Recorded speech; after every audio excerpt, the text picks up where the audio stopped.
Good morning, आदाब, नमस्कार। उम्मीद है आप लोग बढ़िया होंगे। ठीक है। और कल हम लोग बात कर चुके थे, मगध की बात हम लोग किए थे। किसकी बात किए थे? मगध की बात और महाजनपद काल की हम लोग बात कर चुके थे यहाँ पर। और आज हम लोग जो कवर करने वाले हैं, जो हमने बात की थी आपसे, मगध की बात की थी हमने, मगध की बात की थी। ठीक है, मगध की हम लोगों ने बात की थी। तो आज हम लोग क्या करेंगे, मगध को फाइनल करते हैं। ठीक है ना। इस मगध को हम लोग क्या करने वाले हैं, आज पढ़ने वाले, कंप्लीट करने वाले हैं। कल जो हमने बात की थी, यानी लास्ट लेक्चर में जो हम लोगों ने बात की थी, उसमें मुद्दा क्या था? उसमें मुद्दा था ये कि जो मगध है, 16 महाजनपद का क्या था? 16 महाजनपद का ये भाग था। ठीक है ना, भाग था। तो आपको मैंने इसके उदय की कहानी बताई थी कि इन 16 महाजनपदों में केवल एक महाजनपद जो था, मगध था। इसी का उदय क्यों हुआ? क्या हमने इसकी चर्चा की थी? तो मगध के उदय की जब हमने कारणों की बात की, तो उसमें कुछ भौतिक कारण थे। ठीक है ना, कुछ भौतिक कारण थे, कुछ प्राकृतिक कारण थे, कुछ राजनीतिक कारण थे, और ये महाजनपद काल हमने देखा था। ठीक है ना। तो फिर भाई मगध हमने देखा कि मगध से ही क्या होता है, मगध से ही किसका विस्तार होता है? साम्राज्यवाद का विस्तार होता है यहाँ पर। और हमने जब मगध के बारे में कहा, हमने कहा कि भैया मगध जो है, यहीं से साम्राज्य का विस्तार होता है। और सबसे पहले हमने बात की यहाँ पर, कुछ राजवंशों की बात की थी। और उन राजवंशों में पहले राजवंश हमने बात की थी बृहद्रथ की, बृहद्रथ राजवंश की हमने बात की थी। और हमने कहा कि ये पौराणिक राजवंश है। ठीक है ना, लेकिन इसका इतिहास में कोई उल्लेख नहीं है। लेकिन उसके बाद हमने एक राजवंश की बात की थी, जिसे हमने क्या कहा था? हरियंक वंश। ठीक है ना, हर्यक वंश के बारे में बात की थी। और यह प्रथम ऐतिहासिक वंश था।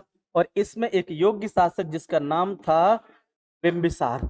तो बिंबिसार ने जब इस राजवंश को इस्टेब्लिश किया, रियल फाउंडर इसे कहा गया, तो जो बिंबिसार था, बिंबिसार ने अलग अलग नीतियों का क्या किया था? पालन किया। अलग अलग पॉलिसी उसने अपनाई, और अलग अलग पॉलिसी को अपनाकर उसने क्या किया? इस हर्यक वंश को मजबूत बनाया। ठीक है ना। यहाँ हम लोग क्या कर रहे हैं, प्रीलिम्स के अकॉर्डिंग देख रहे हैं। लेकिन इसी नजरिए को अगर आपसे कहा जाए मेंस के अनुसार कि बिंबिसार का मगध के उदय में क्या कंट्रीब्यूशन था, तो क्या बताओगे कि बिंबिसार ने मगध को क्या बनाया? मजबूत बनाया। किन नीतियों के माध्यम से? सबसे पहले क्या बताओगे?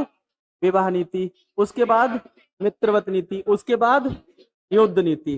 बिंबिसार के दरबार में एक डॉक्टर था, चिकित्सक था, क्या नाम था उसका? जीवक था। ठीक है ना, जीवक, बहुत बढ़िया। और मगध की राजधानी कहां पर थी? पाटलिपुत्र और राजगृह। पाटलिपुत्र की स्थापना किसने की थी? बिंबिसार ने। नहीं, थोड़ा सा जल्दबाजी नहीं करना है।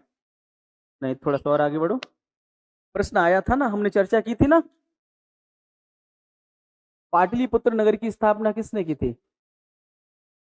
उदयन ने। बताए थे ना, एक प्रश्न आया था, मैंने दिखाया था शायद। मैंने कहा कि नॉर्थ में गंगा है। जब हमने आपसे कहा था कि राजधानियों के बारे में, कि उसकी दोनों राजधानियां कैसी थी?